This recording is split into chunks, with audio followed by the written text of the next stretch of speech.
Yeah, good morning, sir. I have a question to ask. My question is, what is sacrifice? Kife Baja. Yeah, thank you for that question. Aja, another time by the joke obia. Ana say get a badge. I say na aja, behind the real sort of chuku. Senako Ukochuku, or several one here. Ajabo, when you give us something,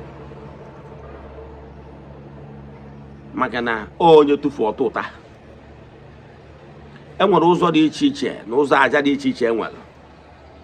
So Aja is when you give, that thing you give could be what you have. That thing you give, when they came boji, when they came mania, or when they came man, kid you were twaja. On what they came be ordinary, kid you were jen and made the twaja. Ihe baja kwabo ihe abụ nke gị, but you are giving it out. And once you give out, chụrụ aja. Onye ọbụla chụrụ aja nwere ụgwọ. So nwere aja nwere ike bụ even your time. Yes, it's your time. You work your time to educate people, to evangelize. Aja ka ị na-achụ.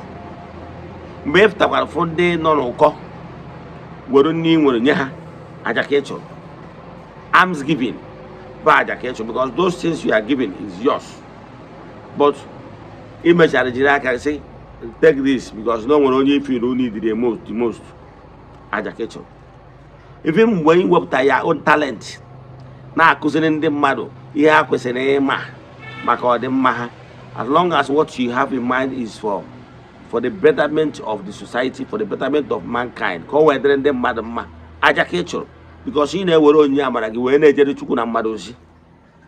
Even when you are a counselor, you know how to counsel people that are in need, in pain. Aja ka ị na-achụ.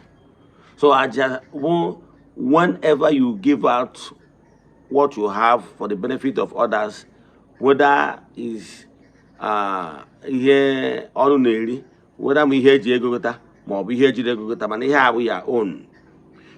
Iwegoro ọgwọ na-eji chụọ aja ihe mme maka na ị nwere aja dị iche, nwere aja white aja, nwee blood aja. Ọ bụgo na blood aja, ifu na achọgoro aja a na ọkwa mmadụ ga-eri ya were wee wọzọ mouth. Ma na mmadụ nwee ọgọdọ ewu na atọ mmadụ wetara anya bụ anụ ahụ egburu, ndị mmadụ ji wee rie wee nwee aṅụrị wee merriment. So nya bụ ụdị aja dị iche iche nwere. So ihe ọ bụla imelụ igivru to the less privileged, onye ka mma iji wee get the person better bụ aja ka ọ bụ. So ana m achọ ịkọwa onye ọbụla chụbakwa aja, Nwachukwu chụba aja maka na aja karịrị ọgwụ. Ihe ọbụla aja emebiri onwe ihe emebi. And a na-achụ aja in all religious sects. I'm a living witness. Ị na-afụ na Catholic na anyị na-ekwu ka eje chụọ aja mass. Etu aka ọ dị na all world religion. World religion ọbụla na-recognize ịchụ aja, na-agwa the power of ịchụ aja.